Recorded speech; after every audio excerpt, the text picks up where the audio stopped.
Okay, let's do it. Hello, my Elisa. How are you? I'm so excited. This is my very first podcast of Radical Responsibility Revolution. Oof, And I'm so I'm so excited excited. about it because I started a podcast. I probably dropped, I don't know, 10 episodes and it just I wasn't feeling it because my heart is in interviewing people. So that is why this is so exciting. And I just wanted to read what the little blurb on my podcast is because it'll give you an idea of what we're talking about. Radical Responsibility is a transformative podcast that challenges listeners to reclaim their power by taking full ownership of their health, wealth, and mindset. In a world where external events like elections or economic shifts, trauma, and drama often seem to dictate our lives, this podcast offers a fresh perspective. Nothing outside of you holds the key to your success, joy, or freedom. Through thought provoking discussions and actionable insights, we empower you to turn inward, take control, and design a life of intentionality and abundance. And that shows up in the form of people like you, spiritual leaders, scientists, philosophers, politicians. This is what I love. I'm so excited, honestly, about the whole idea of the world shifting and morphing. And it was the catalyst, really, was this election that just happened. Because what I noticed was people were just giving their power away. I mean, they've been doing it forever and I've been watching it, but this giving your power away to an outside experience, especially a government entity, because that doesn't control my life. It never has. But it's really fascinating to when you speak about that, how when your inner reflection starts to raise its consciousness, then you have to look at yourself. So one of the reasons that I thought you were the perfect first guest was because your idea of radical acceptance, we can't have radical responsibility unless we have radical acceptance. Mm. So it starts there. And with that being said, tell me who is Elisa Tidwell, because I can introduce you and you're just an amazing coach and you've got all these spiritual qualities, and that's great. But the essence of you, and I want to know who you are when we ask that question, not mom, not coach, all of those things. Who is Elisa? So tell me that first so that I can share that with the entire planet because there's this magical being who resides in this body. I love that. Thank you for that question. And it's really interesting because I would start by answering it. The easier way to answer it is by telling you who I am not, right? And sometimes this is the journey that we go on, is we start by beginning to identify who we are by who we're not. And then who we are begins to unfold and take shape. So I can tell you who I'm not. I'm not my body. It's something that I have as this wonderful vessel that I'm super grateful for. I mean, it's just amazing. Like when you consider any of it, it's a miracle. I'm not my body. I'm not my mind. I'm not my thoughts. I'm not the internal chatter. I'm not the judgments. I'm not any of the emotions that come in me, like anxiety and fear and all. I'm none of that. And as the more I understand the things that I'm not, the more I can begin to uncover and discover what I am, who I am, which for me is almost like, it's almost like my language hasn't caught up with it, or maybe language is just so limited to describe it. But it's like, how do you describe something that comes from the essence of all creation in itself, which is every single being on this planet, right? Mhm. Every single being on this planet comes from this essence of creation, of divine love, of compassion, of expansion, of unity. And it's like the more I drop into that and feel into that and uncover that, the more I recognize that's who I am. But it's difficult to kind of put it in words, or at least it's difficult for me at the moment to put it in great words. But that's what I would say. And that's really wonderful. So it's interesting. Of course, I spent the morning listening to a podcast about a neuroscientist, and he's well, basically in a nutshell, proving consciousness, Mm. right? And so he gave this quote by a Sufi master that the Tao says that the Tao can be, if the Tao can be spoken, it is not the truth. Yeah. Because just like you said, there are no words. There are Yeah. no words to describe consciousness. There's no words to describe the field that we'll talk about. There's no words. They're just pointers. Yeah. So It's when you were at a non-verbal. loss for the words, it was Yeah. because there are no words. They're Yeah. just pointers in that direction. So that Right. to me is going to be the juiciness of everybody's pointers are going to lead us to wherever we're going to be when someone Mm. listens to these great ideas about radical revolution, radical responsibility. So I love that we've already started with the fact that there are no words.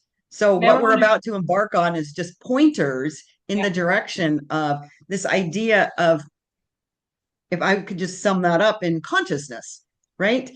That Mm. is what's so beautiful to me, is that I have when I grew up and I was in high school, the I was on this track. I was a mentally gifted minor, which is hilarious, MGM, and I was on track to go to college. The one thing that stopped me in my memory was I supposedly had to take a science class to get into college. I don't know if that was true or not. That's my memory.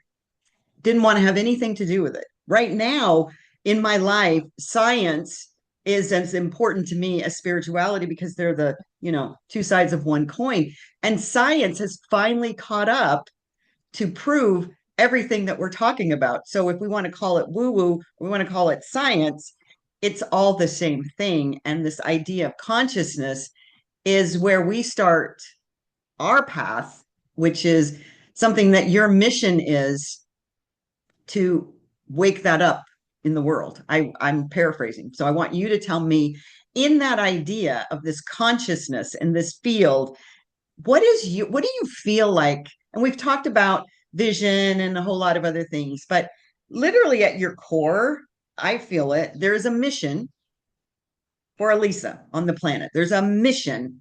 And so if you were to sum that up in just a few words, given the fact that spirituality and consciousness and God and all of that, what is your mission? Mm. I think that's a really interesting question. And the first thing that actually jumps to me, although do have like a vision that I want to create, but the mission I think is to realize myself, and I don't use myself in terms of an identity, but to realize my divinity, our divinity, right? The it's to see ourselves as we truly are. Like that for me is the mission, is us coming back home to who it is that we are. And then in terms of like a specific vision, that was, I'm just going to say, I don't know where this descended from, but about a year ago when I was at a transformative event in Austin, in your neck of the woods, you were there. And, I was doing the work alongside everyone else. And the thing that just came to me every single cell in my body sang to was to build a spiritual center. And I didn't know what that meant. And I didn't know, is that like a place? Is that like a thing?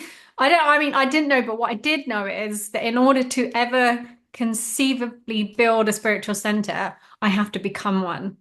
So I have to turn myself into a spiritual center, which in many ways means letting go of everything that I think I am, like the identity that the mind creates, and then discovering that spiritual center that is at the core of all of us. So, yeah, I love these very non-straightforward answers. Well, they're great because, there's a lot of spiritual teachers and even scientists now that say that we are here in this form, that we are God wanting to know itself. Yeah, yeah, That's really truly we're all, I mean, the most common question most people will, I believe, is why are we here? Right. And so really getting clear about that and being quiet, because it doesn't come from the noise, that's the mind and all that crazy stuff. But just this idea that you say, I could feel it in my bones. Yeah, right? everything. That's true knowingness. Because Mm, you and I have had many discussions because I have that I know conversation a lot. But when you know something, you really know it at that cellular yeah, gut bones level. And yeah. that's when you are moving in the direction that this consciousness, whatever that is, because there's all kinds of theories posited out there, literally, that we're little AIs now. That's one of the theories out there. But they cannot reconcile the consciousness, the free will, the ideas that where do they come from? And you're the one that turned me on to Mickey Singer, that who is the observer, right? Yeah. So for you, when you're looking and having these introspective moments and we're in the field and all of that, who is that observer to you? Mm. Um, I don't know if I can say it in a word, but I do know what it feels like. Okay. And it feels like pure unconditional love. Mhm. Like just pure unconditional love, like something that knows everything and yet is the essence of humility. Um, it's just something so expansive and all-encompassing and omnipresent, and but just that real essence of love. And it takes a well, it's taken me a long time to get beyond all of these ideas. And a lot of understanding about how my mind works, how my body works, all of this stuff to even get to that place where I can see it and begin to really tap into it. But I will say, I do think that we know this. Even if we really, really forget it, there's always something in us. Like it's like even that there'll always be like one cell left that knows differently, that knows that there's like that we're something more, that there's something more to us. And sometimes it's like just focusing on that one little cell and just saying, right, we're gonna make you bigger and double you up, and I'm gonna learn about you, and suddenly that becomes who you are. That becomes the observer. But yeah, if I was going to sum it up, it's just pure love and possibility and all of those wonderful things. Yes, and that's so expansive. That's really the juxtaposition that I find the world and my observation, because that's all it is. Um, and that this idea that science is now, and last really in the last 10 years, that there's no space and time. That's a construct. So that Yeah. when you're talking about this observer, it's not in, you don't describe it in space and time. Yeah. You're describing it in a bigger, expansive place, and that there's trillions of dimensions that we are now in this crazy matrix of Mm. seeing in this four-dimensional world, which it's so much bigger. And so that's mind-boggling on one hand, but it's also so freeing on another. So tell me, when you first had, if you can remember, the first spark in your life of there was something bigger than what you had been believing all of your life, because it's a constant experience for all of us. We're never done, right? It's never ever done. I don't care who you are, you're not radically responsible 100% of the time in your life. You're just not. We're in this human form, but we have these sparks, whether you call it a spiritual awakening or a download or an epiphany. There's some time that we begin to question all of the data that's been provided to us in our lives. Do Mm. you have a moment that you can Yeah, no, remember? I do. I do. I have a very definitive turnaround moment in my life. Like I think ultimately we all know it intuitively. As children, we know it. Like we're super on it as kids. Like we know it. It's our essence. Then we get filled up with all of this nonsense. But Yeah. if you like the moment I felt I began to wake up for me was just after I had my daughter, and she was I think she was about 6 weeks old or something, and I was having a shower. I put her in the baby bouncer right outside the shower door, and I was in the shower, being super triggered by all of these. I had been in like th three abusive relationships at that point. And I was no longer in one, except for the abusive relationship with myself. Um, and I just was, what was pouring down on me. And like, I was as drenched in shame as I was in the water. Shame, self-disgust, how did I let myself get into that? What idiot, just awful. And then I remember I stepped out of the shower to get dry, still in that fog. And I just saw my daughter, and I just, you see this perfect little being that's a few weeks old. And I just thought, oh my God, how do I stop her from going through that? And then there was just this voice in my head at the same time that was just said, Elisa, you have to change.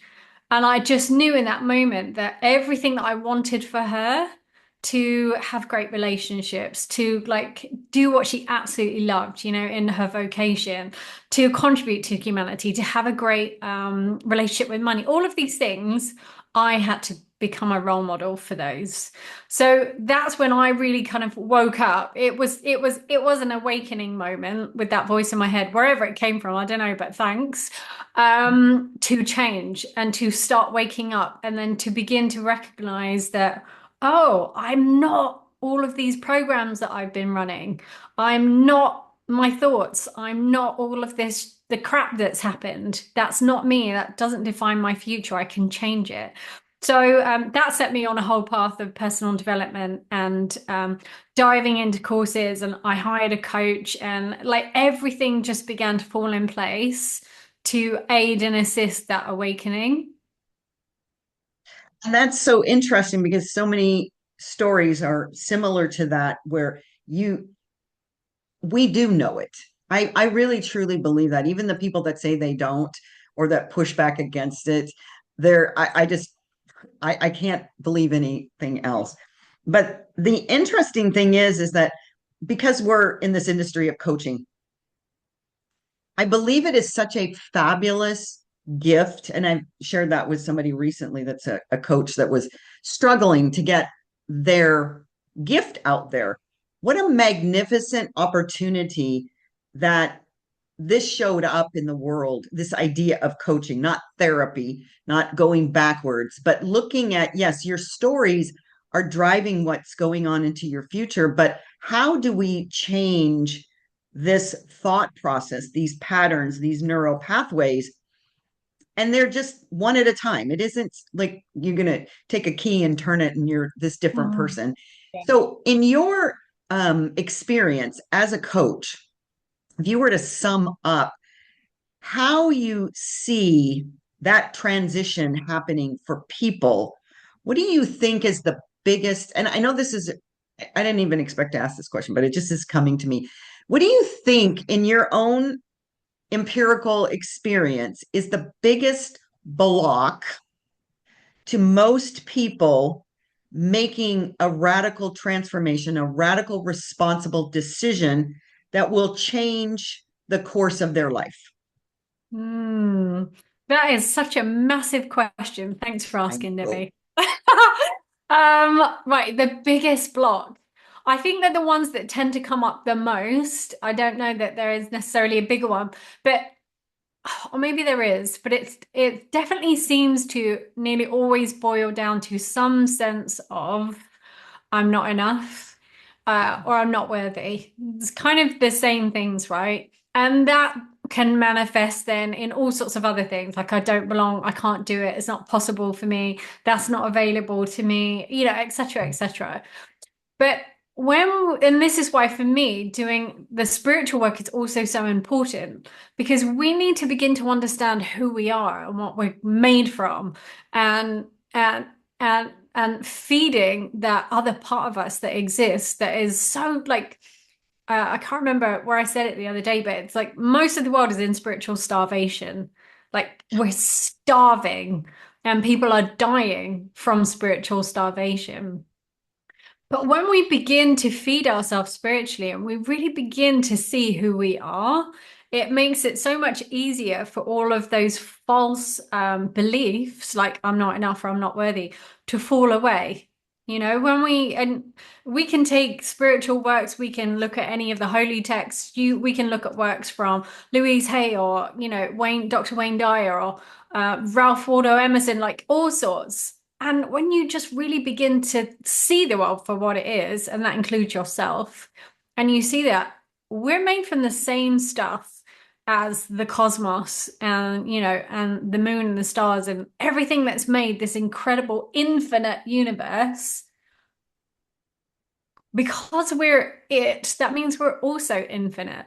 How can something finite and unworthy exist in an infinite expansive universe? That literally makes no logical sense, let alone anything else. So when you really begin to look at who you are and you feed that side of yourself, as well as doing the work on understanding your mind, understanding your nervous system, understanding how all the programs get made, etc., etc., that twofold process, it just enables all of the falseness to drop away so much faster. So hopefully that answers that massive question. Well, I think it's interesting because just sharing the story about your daughter, looking at her as this in that moment, basically as infinite potential. And Yeah. kids, I mean, it's the now science that our brains are formed up until we're 7. It's just data, data, data, and then we create all these beliefs around it. But the fact is that, and you shared this, you made this statement on, I think it was the call the other day about race consciousness. Mm. So I learned about race consciousness years ago, taking spiritual teachings around Ernest Holm. And the idea of that is that if we're all energy, right, and we're all inputting data into the big melting pot that is the universe, there is, it may seem sometimes that we don't have any accountability for ourselves. Mm. That's not the truth.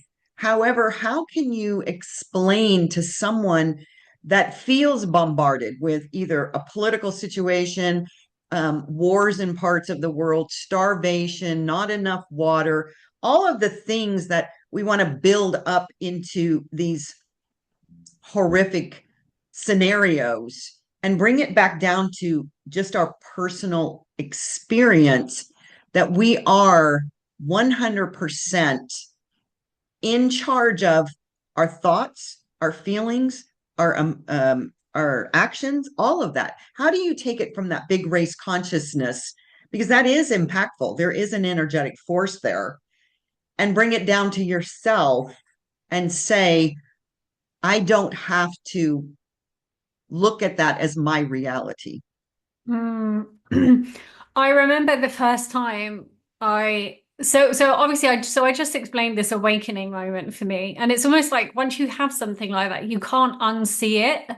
You Mhm. can't be like, you can't forget that that's happened, that you've woken up and now you've seen that there is an ability to change yourself. And I before that though, before that awakening moment, if you like, I couldn't see that.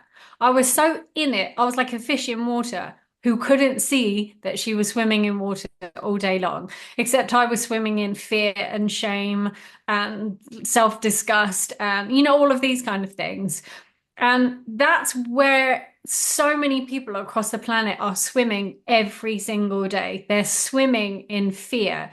And if we look at what the mind is and the job of the mind, and the job of our mind is to just move, right? And is to constantly be reviewing and analyzing and assessing and judging in order to keep us safe, in order to protect us. But the mind is very limited to what it knows.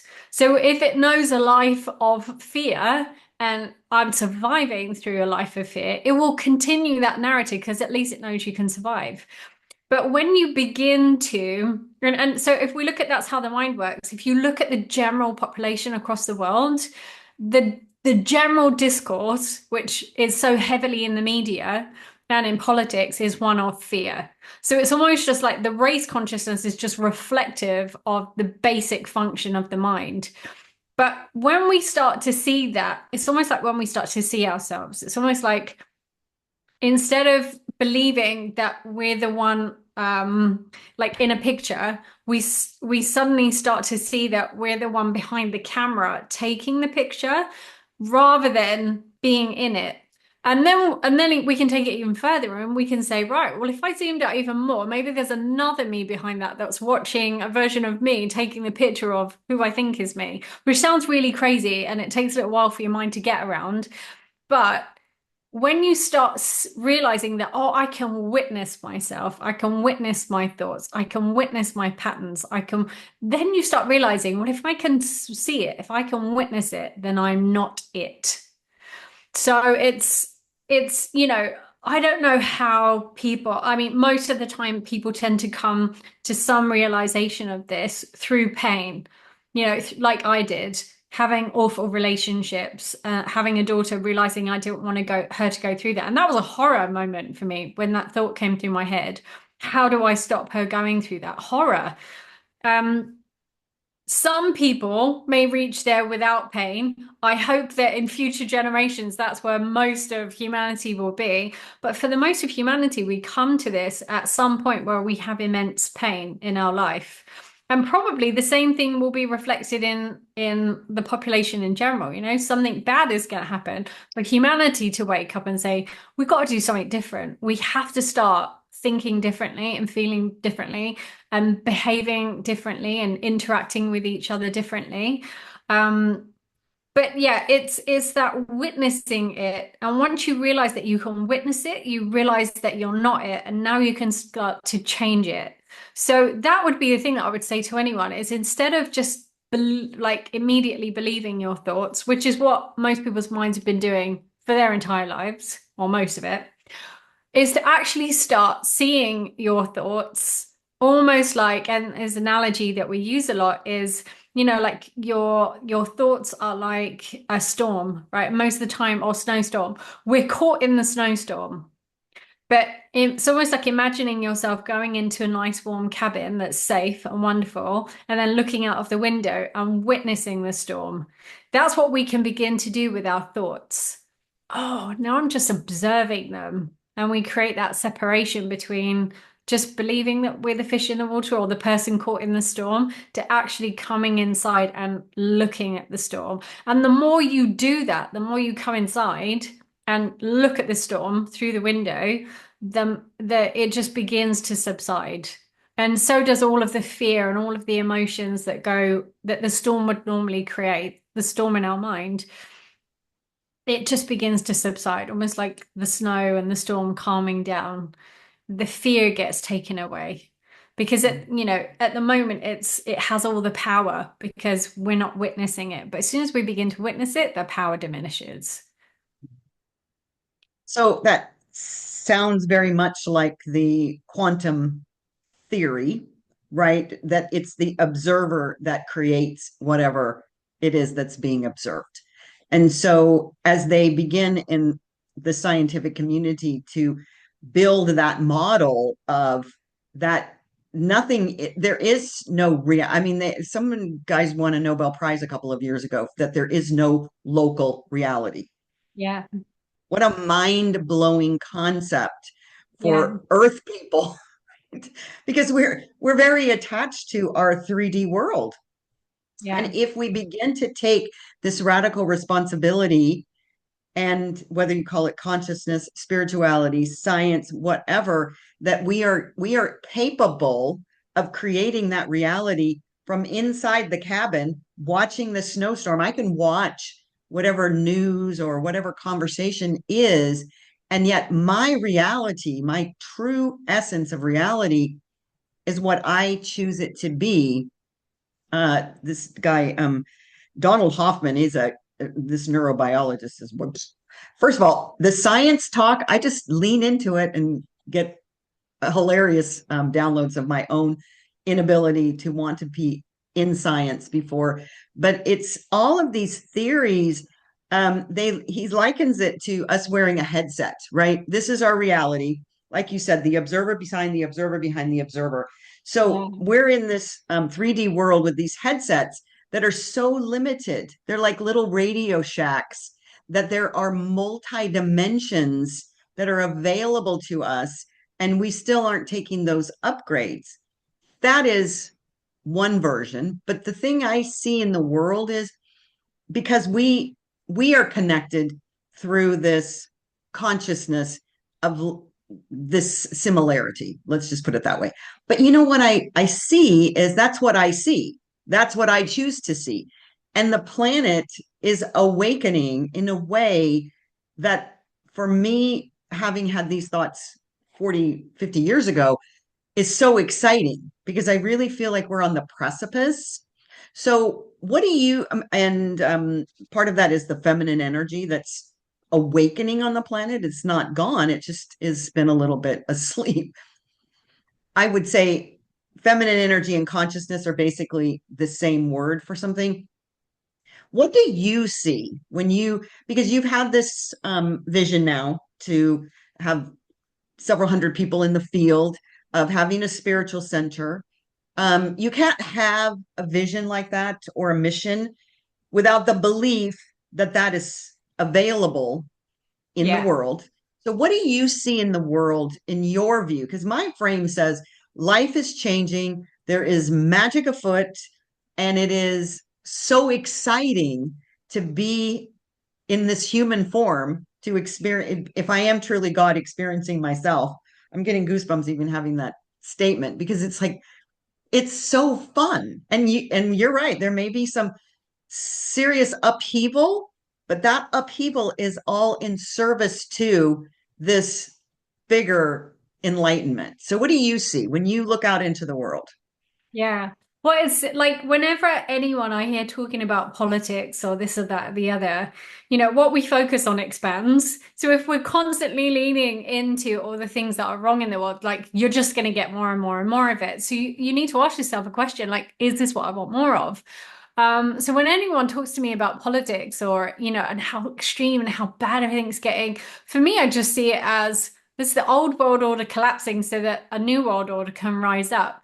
And I see in the world so much possibility, so much love. Absolutely, there is a rising consciousness, rising in understanding of ourselves as like, and the science and the religion, like science and spirituality going hand in hand, right? They go hand in hand. They couldn't otherwise, right?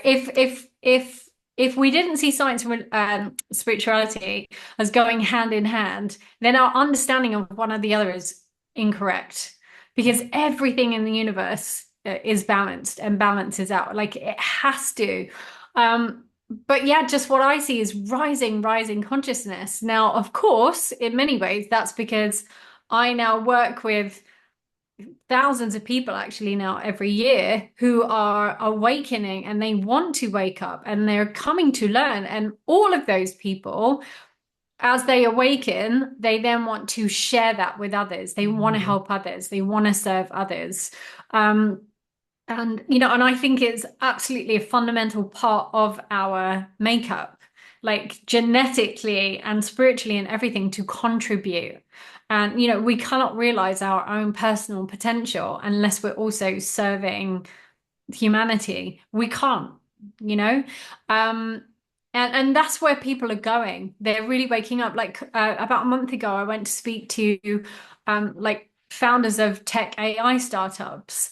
And I spoke to them about how the mind works, how the nervous system works, how most people understand how to optimize their iPhones, but they haven't got a clue how to optimize their own mind and nervous Mm-hmm. system.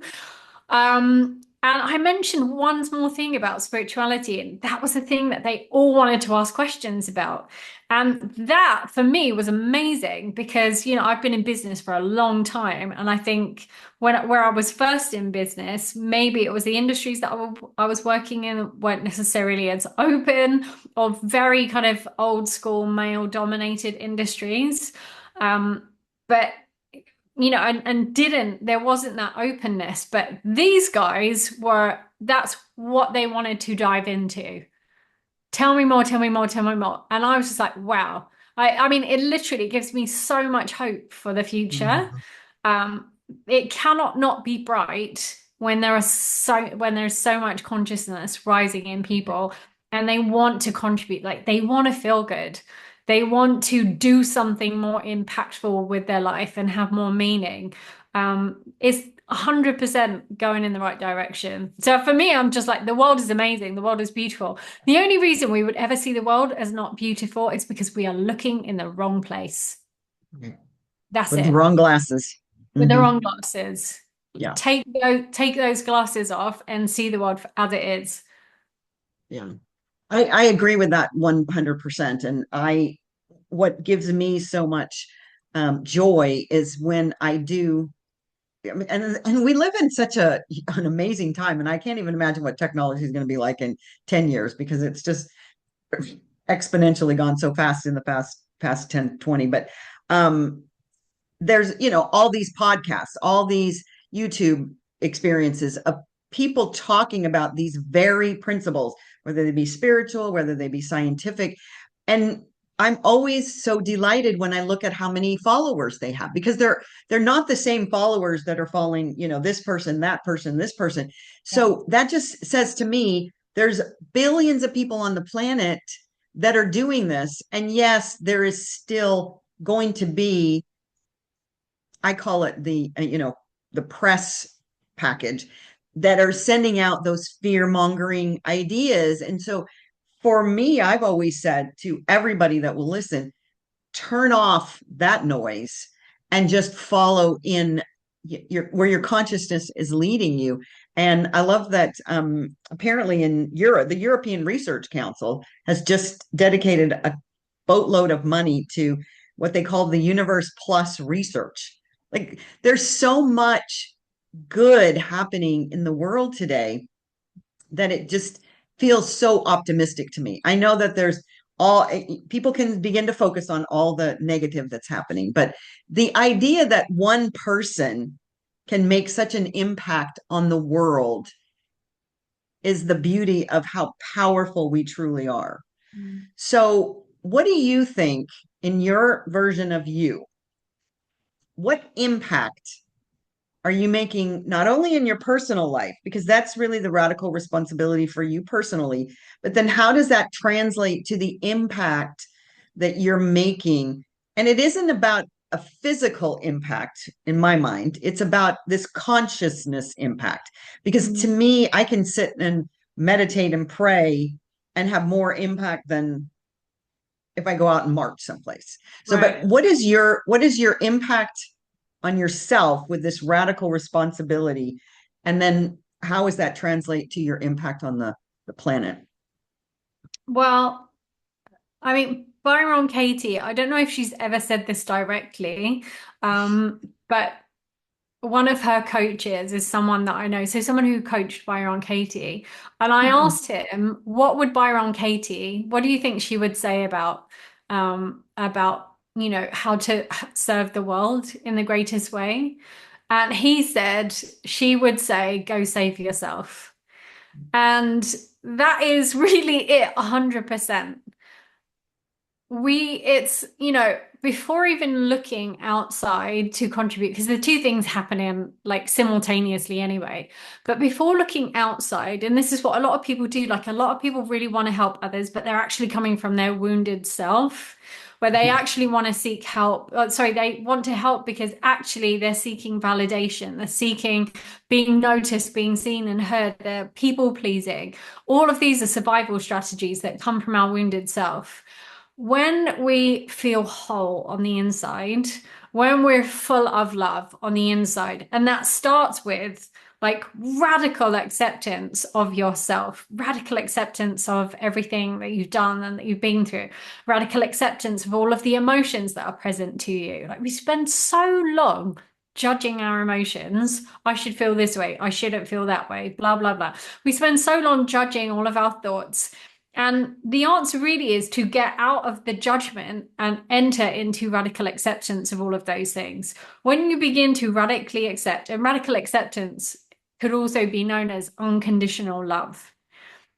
When you begin to unconditionally love yourself exactly as you are, not a perfect version of you, not a better version of you, not a version of you that's having nicer thoughts, not a version of you that's not feeling anxious right now or whatever it is, but the version of you that exists right now in this moment with anxiety, with, like horrible thoughts about someone, with this and that and the other, when you begin to absolutely have unconditional love for that version of you and know that they are perfect right now in this moment, they don't need to be anyone else. They don't need to try and be anyone else. When you do that, everything begins to shift and change in you because what you are doing is you are becoming unconditional love in that moment.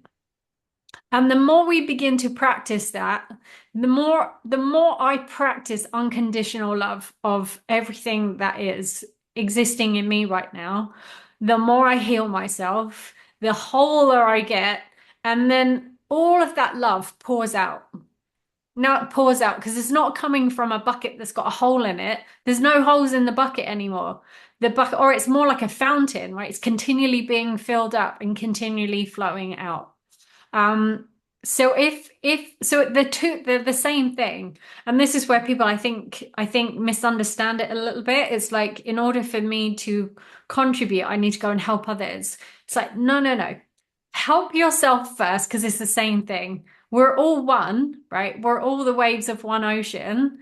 So if you take care of yourself and you really do that work, you're helping everyone. You are helping everyone. You become a different person. You become kinder, more loving, more compassionate, more forgiving. Your ideas loosen up. You become more expansive. And the more you do it, the more of all of those things that you become until there's a point where there's no wounds left and you're just pouring out, pouring out, pouring out, pouring out because you're so full. You're so whole. So that, yes, so that's what I would say. Just look at yourself. Easiest, best place to start. Maybe not the easiest, but it's definitely the best place.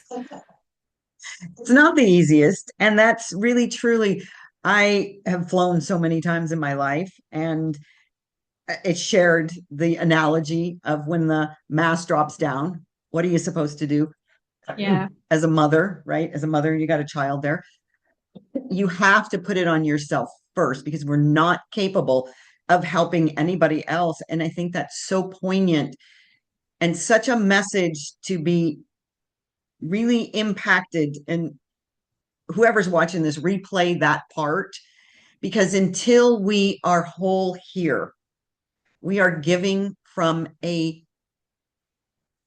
unfull source. It just is, it's leaking, as you said. It's just not, the availability is there. As Gandhi said, be the change you want to see. Don't try to Yeah. create the change, right? Be the Yeah. change that you Yeah. want to see. And that's this dynamic of spiritual laws and now proven scientific laws that when we are that energy, it can't help but be impactful on the rest of the world.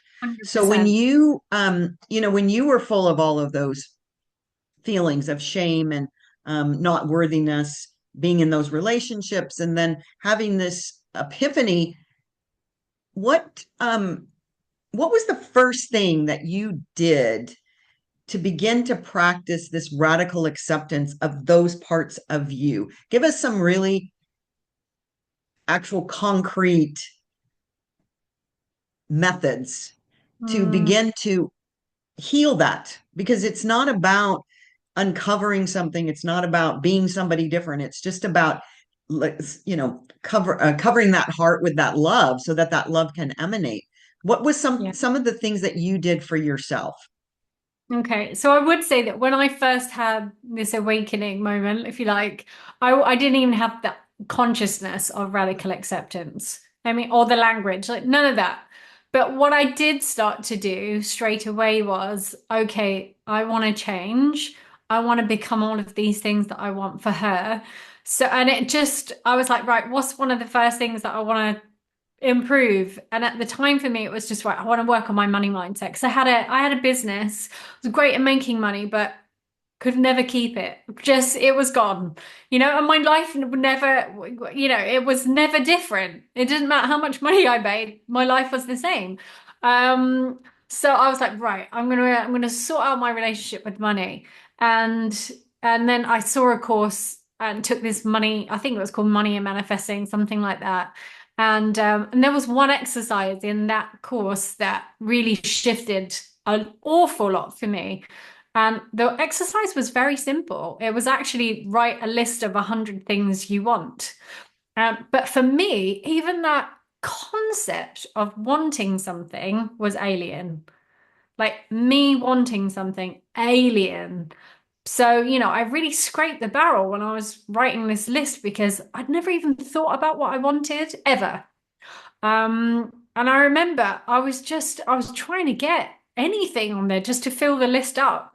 Um, and obviously I didn't realize it at the time. When I look back now, I know what was happening. But, I was just doing whatever I could to fill up this list of 100. And I was coming up with things like, oh God, buy a pair of socks with no holes in and get a shed, Oh. like the most boring, mundane Hmm. things. But then as I kept doing it, I forced myself to go down this list. Two things popped out, which really surprised me. And one was find my voice. And I was like, where did that come from? I don't even know what that means. And then the Wow. other thing was to become a good public speaker. And I was like, what? Like, where's that coming from? Um, Mm. Anyway, so the next day, and this is how the universe works, the next Hmm. day an ad pops up on my Facebook or something for this course called Speak and Inspire.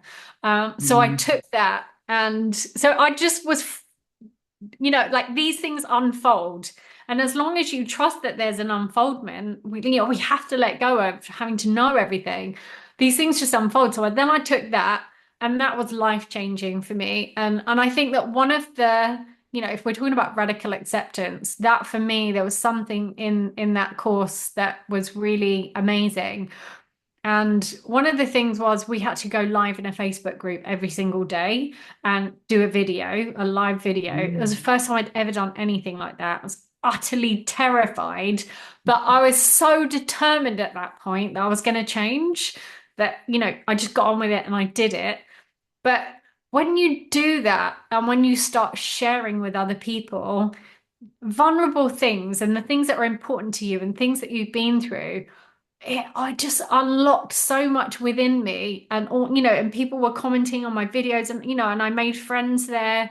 Um, and it just showed me that, it was like, for me, it was almost like the walls began to come down, the internal walls that I'd built around myself.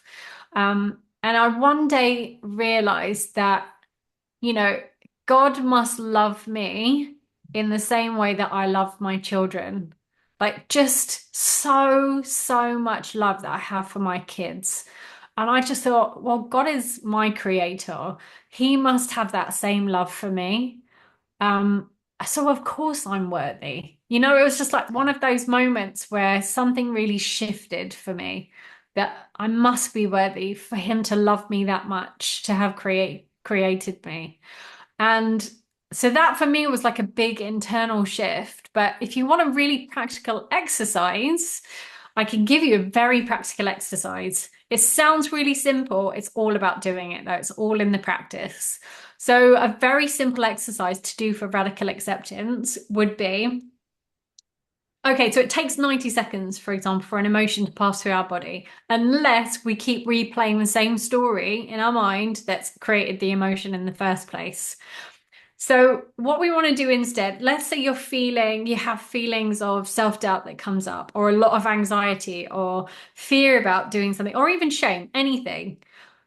This can feel so hard to do, but it is only takes 2 minutes and it's so key. But what you would do is shut your eyes for like 2 minutes, sit in a chair and get super comfortable. And then what you do is you drop into your body and you just allow yourself to actually feel that emotion. What we do most of the time is we're resisting, we're pushing it away. Well, because actually what we're saying is we're judging it. We're either saying that I don't want to feel you, I can't feel you, you're not good enough as an emotion, or we're so afraid of it that if I actually let myself feel this, the mind will say, but you're never going to stop feeling it then. So you need to keep pushing it away. The more we push it away, the more we get stuck with it. So instead of pushing it away or judging it, we just drop into our body, feel wherever that emotion is in our body. And you might want to take a lot of deep breaths just to like calm down your body and your nervous system. But then you just actually allow that emotion to be there, whatever it is, the anxiety, the not good enough, whatever it is, whatever it is, you allow it to be there. I like to think of it as there's a Rumi quote where he says, like welcome all of these emotions in like they're strangers, welcome them into your home and seat them at your table.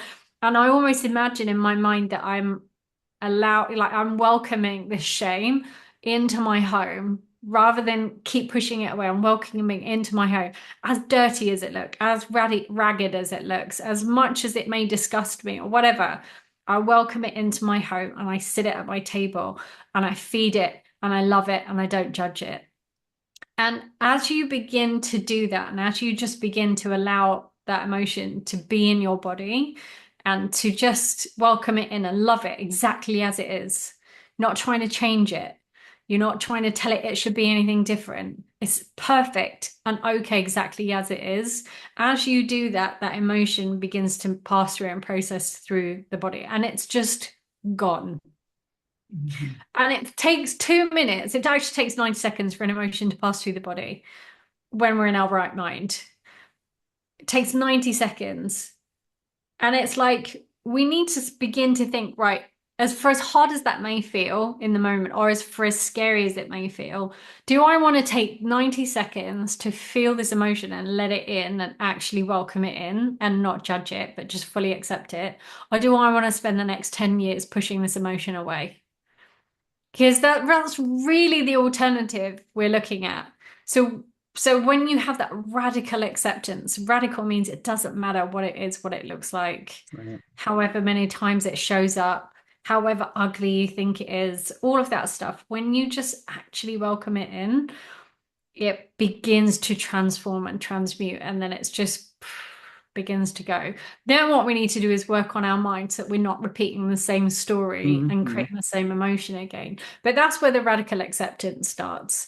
And that's taken me years to perfect. And Mhm. even now, sometimes I'm like, oh, I'm thinking that things should be another way or I should be another way. I'm just going to drop into radical acceptance right now. But I have an alarm that goes off on my phone every day at 9 a.m. just says radical acceptance to remind me that whatever I'm doing right now in this moment, drop into radical acceptance. And then it's just the relief that comes with that, the transformation, the space that opens up. It's totally worth it. It will just, when you first begin to do it, it's going to feel painful, Mhm. but it will go. Because we're so used to judging that part of ourselves and Yes. keeping it locked away Yeah. someplace that we don't want to look at it. And when you bring it into full view, that's pure magic right there. So Yeah. for those of you that are listening to this, rewind that, and that is something literally you can do every single day. And having, these great devices, they can be distracting, but they can also be so supportive to actually do that every single day. Like I would love to have this conversation for the next 3 hours, but I'm going to keep it to an hour for this first one because I think that's a great, amazing note to conclude with, Mm. that radical acceptance is just loving yourself, just Yeah. loving every inch, every cell, every molecule, every emotion. And it is so challenging, as you said. What you see is the unworthiness Mm. that will dissipate as you begin to love those parts of you, because that's the unworthiness that's showing up. I'm not okay with this part of me, therefore I'm not okay to be 100%. abundant in the world. Yeah.